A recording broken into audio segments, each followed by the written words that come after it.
tuwulireko. Mukama omulungi, tukwebaza amakya g'olwaleero tuli ku magulu gaffe Mukama olw'okukuwa ekitiibwa ekigwanidde Yesu nga bwe tusinziza.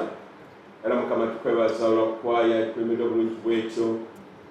Tukwebaza Mukama n'okubeerawo okw'enjawulo nnyo makya g'olwaleero. Era Mukama tuze mu maaso go kubanga tukwagala, tulina ennyonta ey'okukwagala n'okukusinza wamu n'ekigambo kyo. Akano Mukama tukusaba nti tugenda mu kigambo kino Yesu kiseeko amafuta Mukama, kibeere emmere ey'emitima gyaffe n'obulamu bwaffe gy'oli ayi Mukama. Tubeere Mukama nga tuzibwamu amaanyi nate. Tube Mukama nga olugendo lw'obulokozi tulukwatira kannabwala. Era Mukama nga tugenda mu maaso. Mukama tukwebaza omwoyo mutukuvu agenda tutuluŋŋamya mu ngeri zonna. Era Mukama tuweeyo Mukama gy'ali atuluŋŋamye mu buli kyonna. Mukama tuve mu kanisa muno amakya g'olwaleero nga tulina nga tuziddwamu amaanyi nate nga tugenda mu maaso kabaka bakabaka. Mukama tukwebaza bulinnya eddungi Yesu Kristo Mukama waffe tusabidde. Amiina. Agamba nti amiina. Yesu mukubire mu ngalo ez'amaanyi ezo. Amiina. Mukama waffe yeebazibwe abooluganda. Mukama waffe yeebazibwe. Mwebale nnyo nnyo okujja kusinza amakya g'olwaleero n'okwewaayo eri Mukama Kristo yatulokola. Tukyebaliza Katonda mu buli kimu kyonna. Buuza akulinaanye Bayibuli yo eri kumpi awo. Bayibuli n'akatabo akawandiikibwamu. Eneba tumutya kumubuuza mubuuze neba Bayibuli okugirabeko. Era etya Bayibuli y'eriyuda watugirabeko. Imusana. Kakati anoonya. Sijja kujja ekibooko yange, sijja kugiri ebisaawo. Bayibuli bannange bino si byakuzanyiramu abooluganda. Tubeerenga ne Bayibuli zaffe. Amiina. Kibe nga kiri mu ffe, tujja mu kanisa tulina Bayibuli. Tulinga okugenda okuba twelulimi, tulina nkumbi. Wenda kwemisa ki? Lulimi tusobola kulima. Kale Mukama yeebazibwe. Neebaza Katonda nti Mukama tufunye tuli balamu. Era n'abakumye ngo mulamu nange nga ndi mulamu. Weekend yakwasaliwo nafuna obwetaavu obw'amangu ddala ogenda Arusha gye nali. Twalinayo prayer mission yali yambagirawo era nga tulina okuyimirira mu bwangu ddala n'abooluganda. Mukama tumwebaza. Entolo z'abaana zaali mpanvu era nga nnene ddala. Byali bintu abikwatana ku mukwano gwaffe ate okujja wano oluganda lwanga nga bamutawaanya ku mulimu be bano ababbi ate babirana mu ddoola babbi ate basezi manyi bano abasabasomye ku miti nga ekiraasula ku muti bwakoma ekifo kyo eb'ekika ekyo nga baalimu. Naye Mukama n'atuwa obuwanguzi twali mu nnaku ssaba ez'okusiiba n'okusaba teziriko mazzi wadde emmere. Naye Mukama n'atuyamba n'atuwa obuwanguzi wadde nga nakoma okubalaza batandise okutuwa obujulizi. Mukama yeebazibwe. Mukama atandise okutambula, atandise okutuyaga jegeraga gali aganene. Mukama waffe yeebazibwe. Kati twali tukomawo manyi sani alemerako. Manyi kati bw'oba ova Arusha tugaca Arusha taba Tanzania nga mudde Entebbe nga muli waggulu. Ekino ekisinga obungi mubeera wansi w'amazzi nnyanja Nalubaale.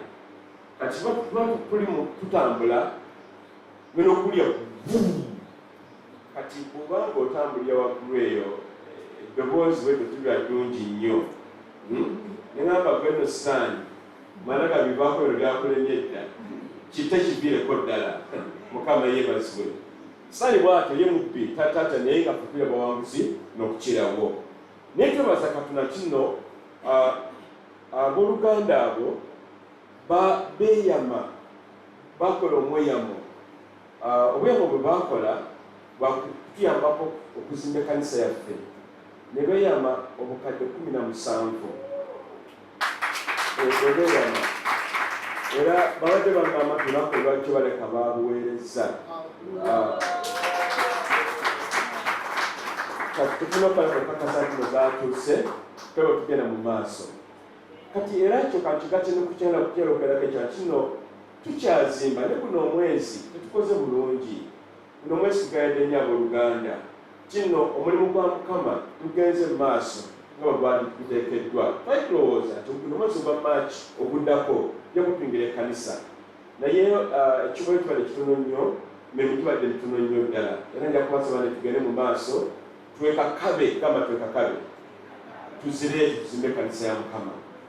Twetaaga obukadde 25 okuggalawo okuba tugula amadirisa, tugula n'enzigi. Era lwaki twalina twayingira nga bweri, naye twatubalamu nga singa tuba nga tuyingidde kaakati ebyuma bino okubitambuza n'okubijjeno n'okubizeeri tubikomyawo bwe tutyo biyinza okwonooneka nate. Ne tugamba tumusomo okukkiriza kwaffe tufuneyo obukadde 25 tugule amadirisa, tugule n'enzigi. Ne batubaliramu ekirala singa tukuba plasita namo obukadde bubanga 20 awo bwe butyo 2 Francisco twakanga 2 ennene ez'omusenyu zino tani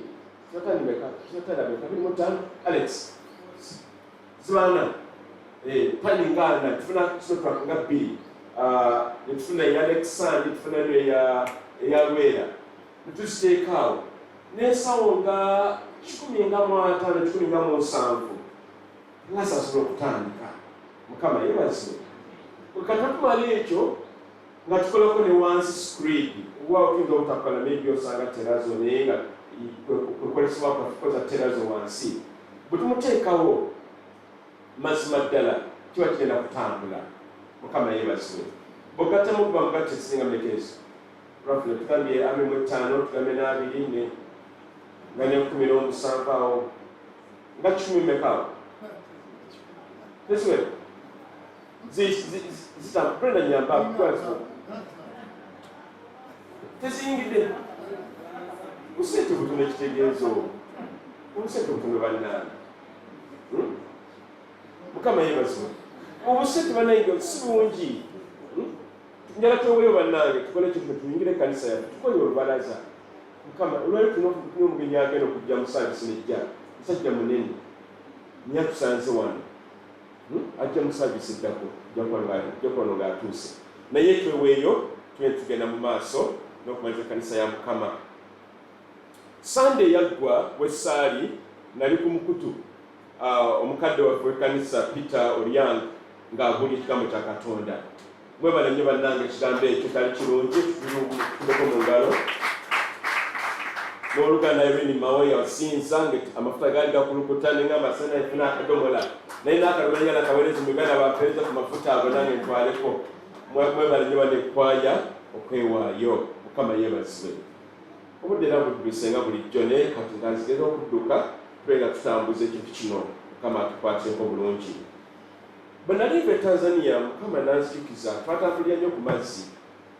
Mukama n'aŋŋamba nti nze mu Lyaato mbeeramu. Mukama nandaga nti obulamu bwaffe bwanga eryato.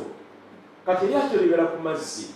Eryato eryo libeera ku mazzi naye oluusi omuyagga gumanyi okukunta ne gujja ne gutawaanya eryato. Kati Mukama ng'atugamba nti no ye ali mu lyato, gamba nti Yesu ali mu lyato. Eryato ly'otambuliramu Yesu Kristo mwali. Yagamba talituleka n'alibeera wamu naffe okutuusa enkomerero y'ensi. Era olunaku olwaleero ogwo gwe mulamu olwaleero nti Yesu Kristo ali mu lyato lyoggwe. Eryato eryo nibeera nga lifuuyiddwa omuyaga, nibeera nga linyenyezeddwa, Yesu ali nawe mu lyato eryo. Yesu yagamba talituvaako era talituleka. Era Mukama akuzeemu amaanyi olunaku olwaleero. Oluusi oyinza okubeera omugamba naye Yesu okyali nange, oba wanvaako, oba wasesetuka, oba wanviirako nonoonerabira, takuvangako. Yesu ali mu lyato wamu naawe. Era ye ajja kubeera mu lyato eryo wadde ng'omuyaga guba guzze, Yesu Kristo ali naawe. Yagamba talituleka. Tubikule Matayo 8. Mujja kunsonyiwako Bayibuli yange bagibbira mu mmotoka. Naye saani mubbi. Mmotoka yange zalimu Bayibuli zaali 2, eyange ey'Oluganda n'eya mutabani wange ey'Oluzungu. Era ndowooza yagibba ejja musoolera emmotoka eyo, tomanya Mukama kagenda mukolera. saba nabane Bible can you imagine oba ko no kale birala oba bikini ne Bible ne yogibiramu ate na sina B bwana batalokose simeja nagwero oyo Matayo 8 essula 23 kwa 27 nyirisingi nyezo Bible egamba bweti n'asabala abayigiriza bwe ne bagenda naye omuyaga mungi ne gujja mu nnyanja amayengo ne gayiika mu lyato naye yali yeebase amazzi gakoze gatya amazzi n'amayengo gayiise mu lyato naye Yesu Kristo akoze atya yeebase tugende mu maaso ne bajja gy'ali ne bamuzuukusa nga bagamba nti Mukama waffe tulokole tufa n'abagamba nti kiki ekibatiisa abalina okukkiriza okutono n'alyoka agolokoka n'akoma ku mpewo n'ennyanja n'eteeka nnyo abantu ne beewuunya nga bagamba nti muntu ki ono empewo n'ennyanja okumuwulira naye bwe yatuuka emitala weeri mu nsi y'Abagaddaleeni ne bamusinkana abantu babiri abaliko dayimooni nga bava mu ntaana bakambwe nnyo nga tewali na muntu ayinza okuyita mu kkubo eryo yatukomaawo. Mukama yeebazibwe, Mukama waffe yeebazibwe. Yesu Kristo ali naawe mu lyaato wadde ng'omuyaga gukunta Yesu ali naawe. Tuyita mu nsi, tuyita mu mawanga, tuyita mu biro, tuyita mu ngeri nnyingi nga eryaato etulimu liyuuguuma nga omuyaga gukunta nga amazzi gagala tubbire mu go tuggwewo. Naye Yesu Kristo ali naffe. Bw'obanga walokoka Yesu Kristo atambula naawe essaawa 24 wadde ng'omuyaga gukunta, wadde ng'ensi ezimbye, wadde ng'ebintu bikulemeredde, wadde ng'ozitowereddwa, wadde nga waliwo kino ne kiri, Yesu Kristo ali naawe mu lyaato eryo.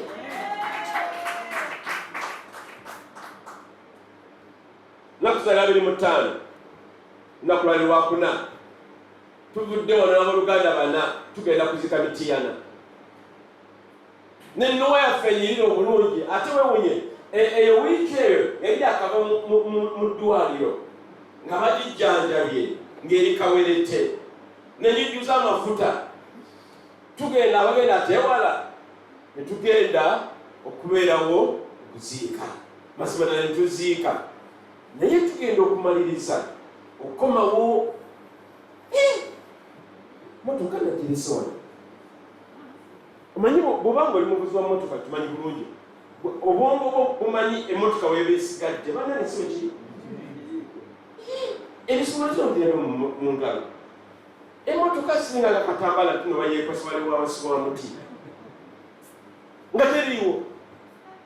Mpozi olwo omuyaga gukunta, sitaani olwo akunta,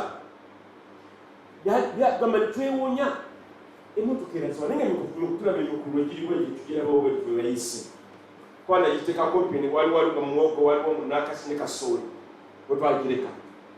Naye mu kkunta okwo Mukama asigala Mukama. Era ntandika okunoonya emmotoka Luganda. Pawulo yalina emmotoka yali nnene double cabin. Ne tunoonya emmotoka tugenda ku poliisi, tugenda ku CID, tukoze tutya ogenda okukola zinga ssaawa nga 2:30 ez'ekiro.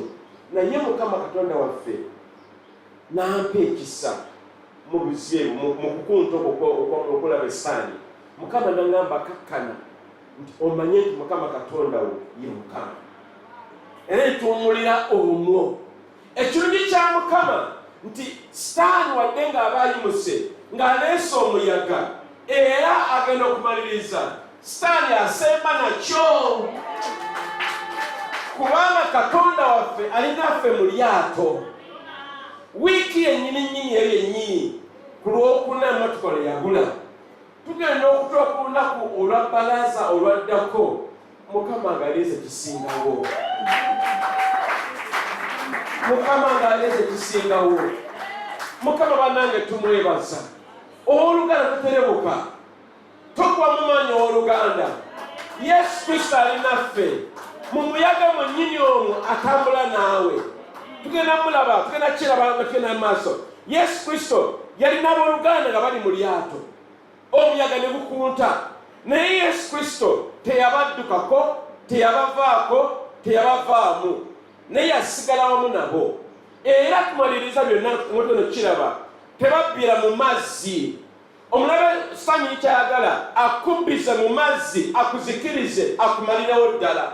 Naye Kristo kubanga ali mu ggwe, tojja kubbira, tojja kuzikirira, ojja kubeera mulamu, ojja kulya ku birungi, ojja kulaba ebyamagero. Katonda waffe mwesigwa, eyasuubiza talemererwa. Ekigambo kye tekigenda kuggwawo bwe kityo. Asigala Mukama kubanga twamusembeza mu bulamu bwaffe.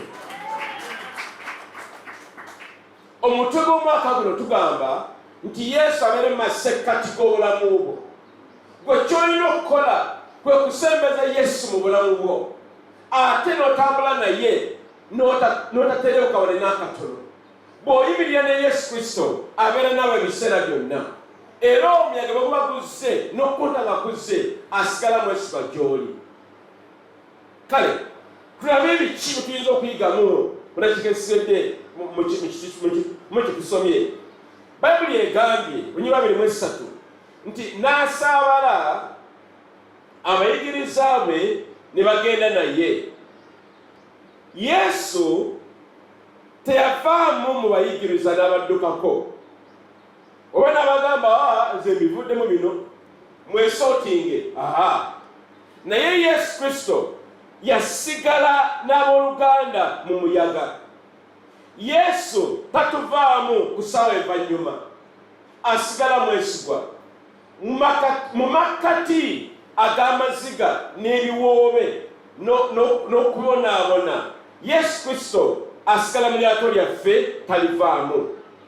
Era Yesu Kristo mu buli mbeera gwe gy'oyitamu, oba bulwadde, oba maka g'ovaamu, oba bintu bya nsimbi, oba onoonya mirimu, oba okusoma kukutawaanya, Yesu Kristo asigala mulamu ng'ate mwesigwa. Gamba nti amiina. Ekyokubiri kye tulina okuyiga mu bulamu bwaffe nti embuyaga ezimu teziraga, zo zigwa bugwi. Nga bwe mbagambe, twava wano watwese emmotoka yaffe tugenda ne gonja yalimu mu mmotoka eyo. Twali tugonja waffe yali siirwa olwo olunaku. Bameka bwe gonja ankomere nnyo gonja oyo njala nnyo. Bameka bwe tuseeko papaaki balina obugiki bulinganga nani akaako n'okalirako muwogo. Balina muwogo agonda bwe bamwokya asigala mu lutuku ng'entebe okwotudde, naye kulirako muwogo oyo tosigala kyekimu Oluganda. Naye kikingamba nti omuyaga gwajja tegwalaga, twalinyamanya wadde n'akatono. Okujjako Oluganda yatugamba bw'ati nti at some point Mukama yamugamba naye emmotoka eyo eri bulungi. Era bane Mukama kyekyakuyiga kubanga singa yayimukirawo mu kaseera ako osanga twantasiza. Naye olusobanya Mukama kyerateekateeka. Mukama yeebazibwe. Naye yalafiga nti Mukama wabanga wadde eddoboozi eryo, akantu ako tokagayaaniriranga. Gamba nti amiina. Mukama gera mu ddoboozi ttono, taliikaana taboggola, n'eddoboozi ettono eryo tuligobererenga. Naye kyebalengamba nti no omuyaga gumu tegulaga. Mu mwaka wa 12 twagenda ku mission e Kabale n'abooluganda. Bwe tugenda e Kabale waliwo Oluganda yatuyawaniriza bamuyita Musumba Aloysius Kiza. Twaliyo week number. Kati kunako lwe Sunday, service ewedde tugamba naye tutambuleko kabali kabuga katono. Simanyi bakatuukamu channel. Kabali yajejusi. Si nnyo. Naye nga ndoze kuze kakano. N'ebiseera byali bwekyo. Naye tugamba tugenze kuwa tupepeyeko tumaze okuwulira enjiri Sunday. Enkya tuddeyo okuneyo ku Monday. Tugamba tugendeko kuleka bunyonyi. Ani atusokoleka bunyonyi? Mukama yeebazibwe.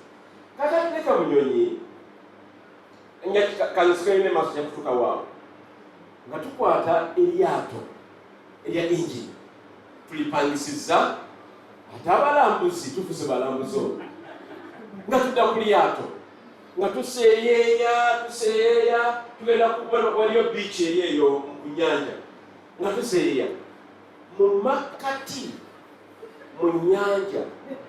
Omanye ekyaliwo yo yagala okukimanya mwagala okukimanya nkale sijja kubalwisaayo.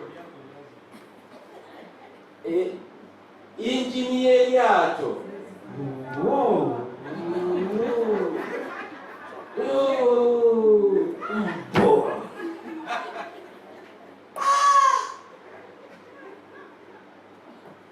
omugoba w'Elyaato yasoboka kankala okutuseengako. Tuli abantu nga 16 tuli ku Lyaato babulizi ba njiri. Nze n'omusumba oyo Kiza ne famire yonna. Kakati Sitaani nga wali omubi n'alyoka atujjukiza tuleke bunyonyi zimu ku nnyanja esinga obuwanvu mu Uganda oba mu mawanga amagata g'aba East Africa. N'akujjukiza nti leka bunyonyi eno ya munnyo. Bw'owukiramu nga teweegendereza n'onywa amazzi munnyo. N'atujjukiza nti wano nno n'obwato obutaasa tebuliiwo obulala. N'atujjukiza nti komalawo eppanka gy'obuukako gy'oligwa tolivaayo. Ani atambule nange? Okyatambule nange? Tovaako nga tugende ffenna. Sani atujjukiza. Kati totyali ku ebyo. Ekyaddako okimanyi? Enkuba teyava twagyewuunya. Omanyi enkuba ekwera ku Lyaato mbi kubanga eno oli mu mazzi. Kakala n'enkuba n'ekongerako.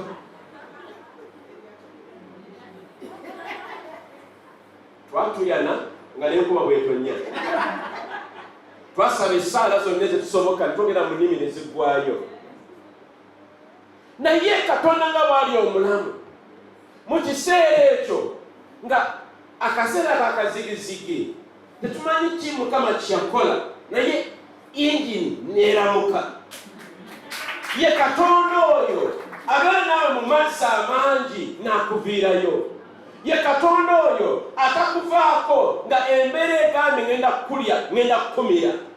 Wadde nga Sitaani ajja ng'alina amaanyi mangi nnyo, Mukama asigala Mukama.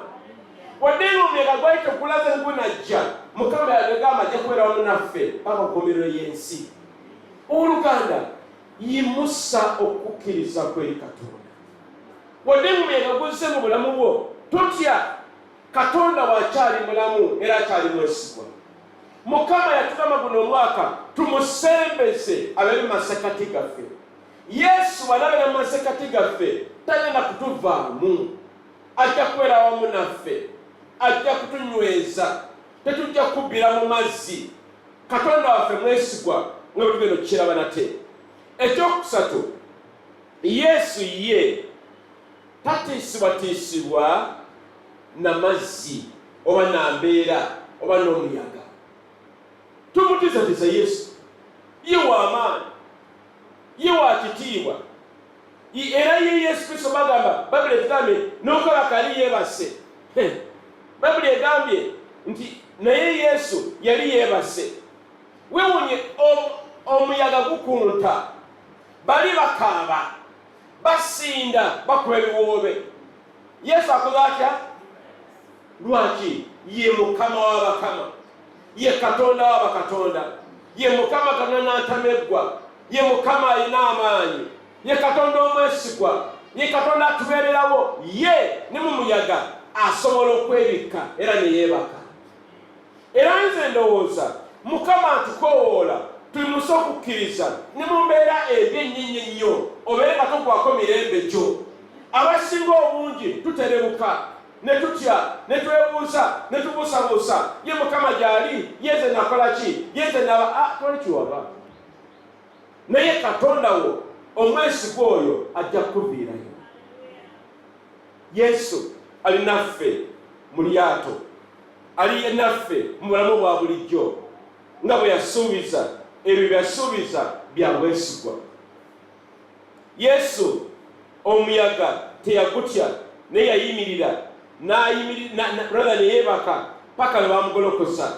Kakati nikino kankyogere ekyokuna nti ekisinga obukulu ennyo ng'omuyaga guzze kwe kkoola erinnya erya Yesu Kristo. Si kuddaawo okunanaagira, kuddaawo okwebuuza oba okubuusabuusa oba okutya, tekikuyamba. Era bw'omala okutya n'okankana n'okaba obuzigaziga, olwo obuzigaziga sali bumutawanya, obuzigaziga tebumuyamba, ne Mukama tebumuyamba.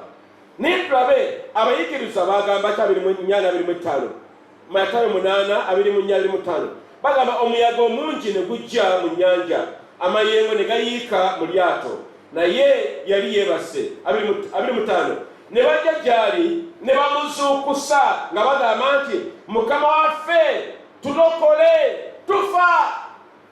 Bakoola erinnya lya Katonda mu muyaga. Koola Yesu, koola Yesu, koola Yesu oluganda, kubanga bw'anaayimirira Yesu bw'anaayimirira, Yesu bw'omukoola n'ayimirira, ng'olwo omuyaga gujja kudda gye gwava. Abooluganda, tumanyi okugayala mu bintu bya Katonda ne tutasaba, nga tulina okuba tusaba. Mbagambye bwe tumala okuvibwako emmotoka yaffe, mu mmotoka najja nsaba ewe Luganda Paul twalimu, ngamba Mukama kiki nnina okukola kakati. Kale nangamba beera mukkakkamu, weesigenze, kyenajja nsaba kyokka ekyo. Be sure know that the Lord is good. Luganda bakigamba tasimanyi. Beera mukkakkamu okigamba. Okay, bwe kityo. Naye mu muyaga kiseera kya kusaba, kiseera kya kunoonya Mukama, kiseera kya kusiiba. Muve ku mmere, abamu ku mmere batawaanya. Muve ku mmere abooluganda. Amayungi ogalidde, olidde omuceere, olidde ebijjano naye tokkuta. Ye gonna osibako gy'owooluganda. Tunoonye ku Mukama bannange. Mu muyaga tulina kunoonya Katonda ng'embeera egaanye, tukoole erinnya lya Mukama Katonda waffe. Bayibuli egamba nti akoola Mukama alirokolebwa. Noonya Katonda waffe, noonya Mukama ajja kukuviirayo. Katonda waffe mwesigwa, talemererwa mbeera, naye ekimulemesa gwe nange obutasaba n'obutakkiriza. Tulina okuba tulina okukkiriza.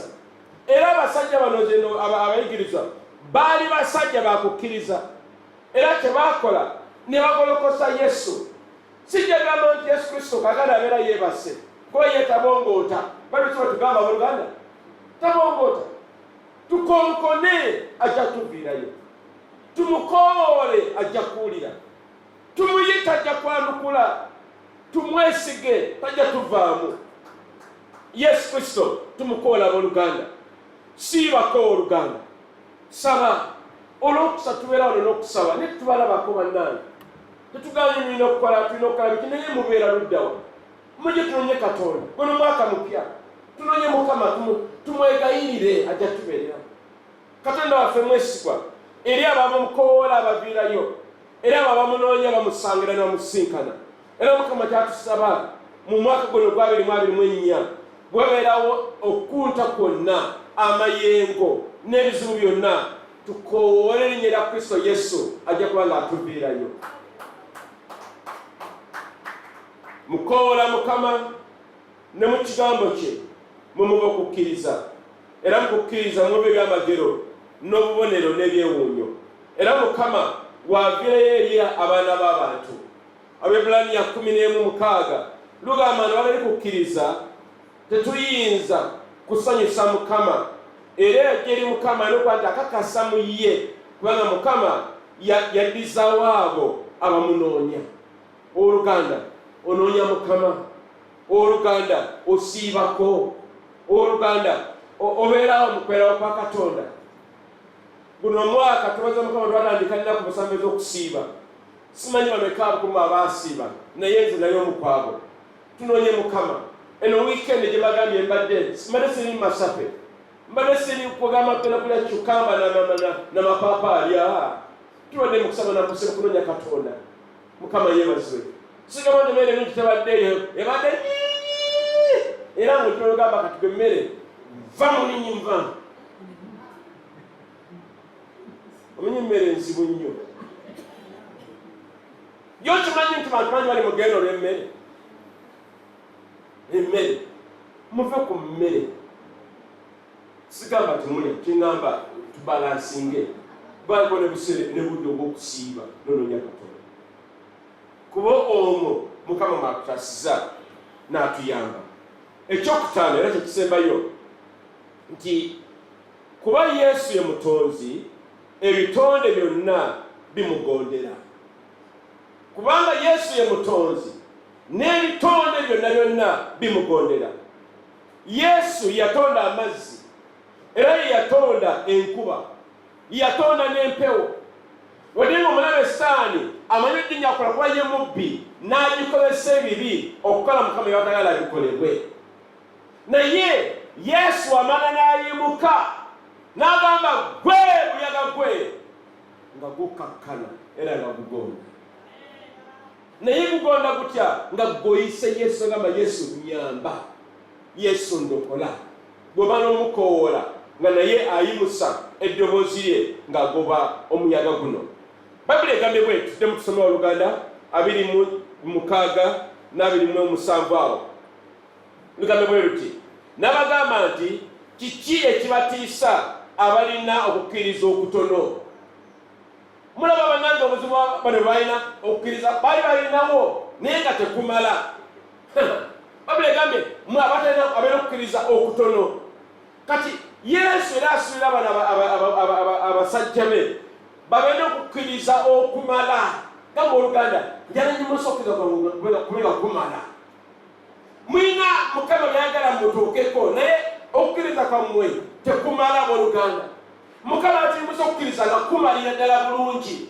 Bayibuli kyetugambye wano n'abagamba nti kiki ekibatiisa abadde okukkiriza okutono? Oluganda va mu kukkiriza okutono okwo kuyimusa oluganda. Naawe obeeko kiweekolera, obeere omukazi n'omusajja n'ogamba obujulizi bubuno abooluganda. Mukama anviiriddeyo kubanga olwakukkiriza. Bayibuli kyebeetugamba nti abooluganda bajja kubeera olwakukkiriza. Awo tuli kukkiriza tuyinza kusanyusa Mukama ayagala bakkiriza mu ye Kristo Yesu.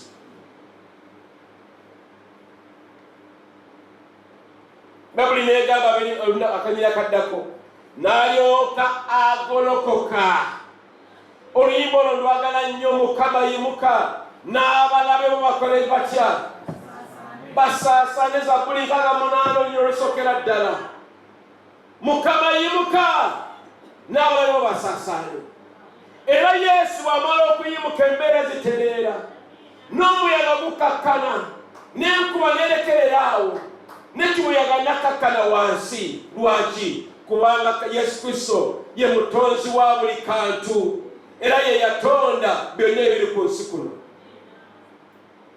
Oluganda embeera gy'olimu osobola givaamu muba mulina okukkiriza mu Kristo Yesu. Mukama kyatwagaza. Mukama yalaza abooluganda bannange. Bayibuli neegamba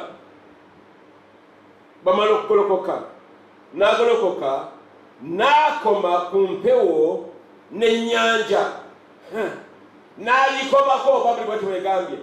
Bayibuli neegamba neeteeka nnyo. Neekola etya? Neeteeka nnyo. Kitegeeza embeera nedda mu nteeko. Bw'onookoola Yesu n'okukkiriza, embeera yo ejja kukakkana wansi edde mu nteeko. bwe mmala okulaba akamotoka kange nga nkyali mu maziga ago ne nkoola Yesu n'anviirayo. Era kaakano embeera enteredde. Era juzi twalina obuweereza wano ku Lwokutaano. Tulina bameka bamanyi omwana waffe, tulina omwana wano, omwana muwala wa Aunt Sarah, bamuyita Nakato. Nakato myaka 15 yafuna olubuto, kyannaku 15.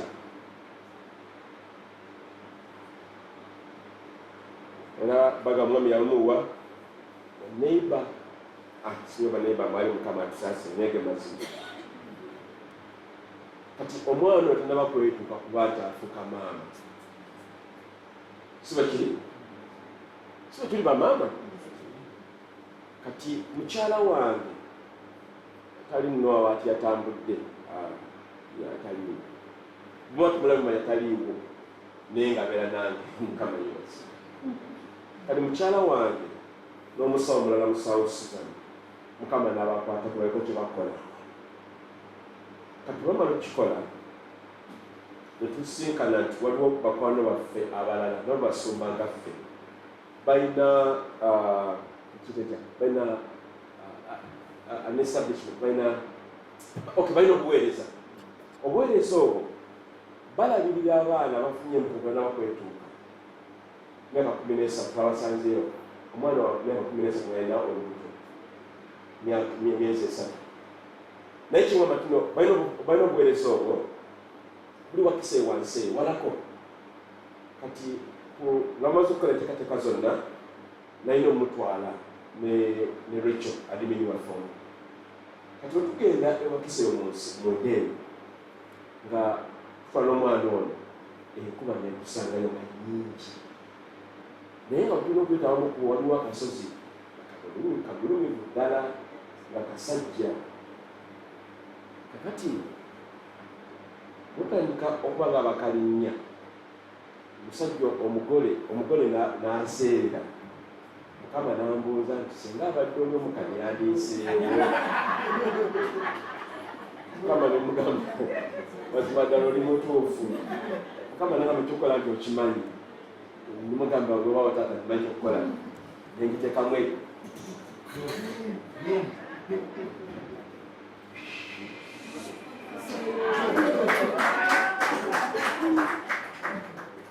Nezjukira nti Mukama mulungi. Mukama ffe yebaza. Omuyagga tegujja kutwala, tojja kufiira mu kukunta wadde mu muyaga mungi. Mukama ffe yebaza. Obudde buweddeko nenjala kulaga akafaananyi kamukoka. That picture was Jonah. Mu Bayibuli mulimu omusajja gwe Yona. Yona yajemera Katonda okugenda okubuulira enjiri. N'akwata ekyombo oba eryaato gye yali talina kugenda. Mu bujeemu obwo nga ali ku lyato omuyaga ne gujja. Ali mu bujeemu. Newankubadde yali mu bujeemu, akaseera bwe kaatuuka Yona mukasuka mu mazzi, Mukama tamukkiriza kukka wansi kubbira kufa ng'akafaananyi bwe kalaga ako. Mukama n'akola atya? N'aleeta lukwata ensajja. Eyo yali nsajja ndowooza, yali nkazi olowooza, eka yali nsajja. N'emumira. Naye njala bwe tulituuka mu kunyala kubuuza Yona, wabeeramu otya mu kyennyanja ekyo mu lubuto? Mwali muka Yesu osanga. Naye baneka mu byonna bye twewugamba kwe kulaba amaanyi ga Katonda.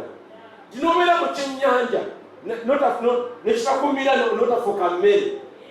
Ne kuterekamu buteresi omwo tekyagaaya osanga, wasanga kyagaaya yandifuuse mmere. Naye Mukama n'amuteeka mu kyennyanja. Abamu ku mmwe senga teyali Mukama amazzi gawabbiramu ne badde wafadde. Naye olugala kwa Katonda olinga nga Yona n'akumira n'obeera ng'okyalumala. Tuyomere okwesa Katonda ono kubanga ye mwesigwa. Abooluganda, tunyweze okukkiriza kwaffe. Tobeera mu gye, tobeera mu kutya, tokuba biwoobe, naye koowoola erinnya lya Yesu Kristo Mwana wa Katonda. Bw'obanga obadde oterebuse, njala Mukama akuzemu omanya olunaku olwaleero nti omuyaga gw'oyitamu Mukama ali naawe mu Lyaato eryo. Mukama afeereza. Kambasabe tuyimirire ku magulu gaffe, ate ozibirize ne ku maaso go. Bwe kino yimirira ku magulu go Oluganda, ozibirize ku maaso go. Njagala weebaze Katonda atwagadde paka olwaleero, n'ekyo omwaka gwaggwa ne kaakano ng'okyali mulamu. Wadde nga omuyaga gubadde mungi, Mukama akutaasa. Genda maaso weebaze Katonda mu ddoboozi lyo. Abamu kutumenye kwogera na Mukama, njagala oyimuse eddoboozi lyo, Mukama omwebaze. Mukama akukuumye mu muyaga gw'oyiseemu okutuuka olwaleero. Obulamu obubadde bwa muyaga, naye Mukama akubeereddewo mu ngeri ez'enjawulo nnyingi ezitawedde. Yimuse eddoboozi weebaze Katonda Oluganda. Totunula, njagala weebaze Katonda. Mukama mwebaze. Waba otamwebaze obeera mu lyaz'amaanyi. Weebaze Mukama, weebaze Katonda. Omuyaga Mukama gwakuyisizaamu nga gubadde muzibu nnyo.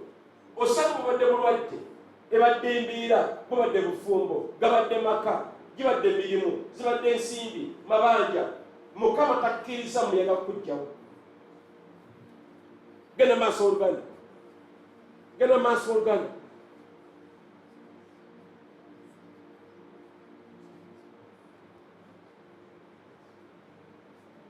Mukama mwebaze, genda maaso. Bw'oba twebaza Mukama obeera mu lyaz'amaanyi. Yimusa eddoboozi weebaze Mukama.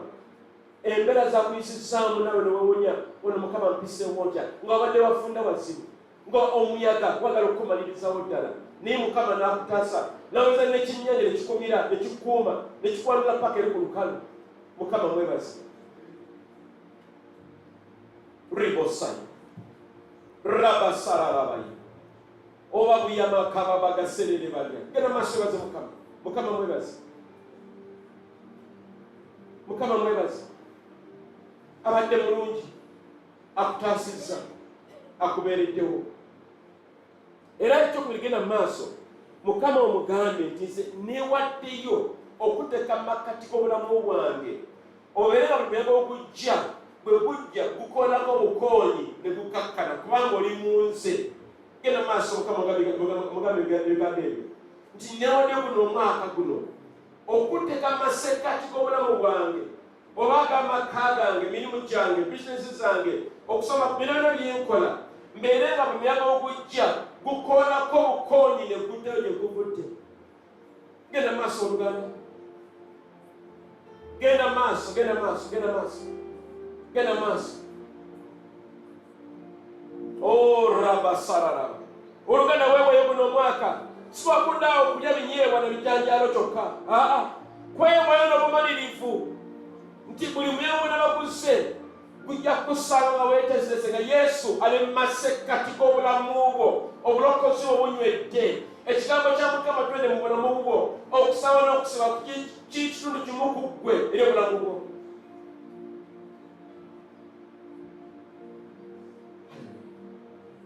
Hallelujah. Rabasana. Remoterere baliara. Ramagagazariri baliara. Ramakaziri baliara. Nekisembayo, njagala okoola erinnya lya Yesu Kristo ng'abayigirizwa bwe bakola. Ogambe nti buli muyaga gwonna gw'omanyi oguli mu bulamu bwo, oba mirimu gye gikutawaanya nga lwafuka muyaga, oba nsimbi, oba mabanja, oba bwetaavu, oba makaago, nga omuyaga gwajja kukunta, gamba muyaga gwe mu linnya lya Yesu Kristo, nkugomba mu linnya lya Yesu Kristo, tojja kumpamba, tojja kuntwala, sijja kubbira. Genda maaso Oluganda, yimusa eddoboozi lyo. Sebebere libaliba. Ramakaza mimini katia bagabere ne maribayere. Ramagagaza teni malolo baseri libayere ne bayere. Rimo turu baliara bayere. Oh, Babu Yamagasara Vale Gazeli Vale. Oh, Babu Yamagaseli Vale. Oh, Rabagaba Vale. Ramakazi. Gama tayo kama. You must have Ogadi Wakulu. Gama tayo kama. You must have the words you got ayo kama. Nkwebaza. Ole chikambo cho. Echo nako olwaleero. Era Mukama nkwebaza. Tipwe Mukama wange. Era gwe mulokozi wange. Era Mukama nkwebaza. Olwokuba nti ogobye omuyaga mungi. Ogwa miliyoni mingi. Eri obulamu bwange. Okubeera omulamu olwaleero. Era Mukama neewaayo okukkirizanga n'okusembezanga obeere masekati g'obulamu bwange. Nti buli muyaga mulaba nga guzze bwe gunajjanga gunaakusanga weebase mu nze era gujja kuzikira webeerewo enteeko. Era Mukama nnangirira nti buli muyaga gwonna guno omwaka omuyaga mu maka gange eri obulamu bwange emisamo gyange emirimu gyange ebyenfuna obulamu bwange ne byonna ebinkwatako tejja kubeerayo omuyaga kujja kunyiiza oba okumpangula naye nja kubeera muwanguzi ekiseera kyonna mu linnya lya Kitaffe n'ery'Omwana n'ery'Omwoyo Mutukuvu. Amiina. Yesu Mukama.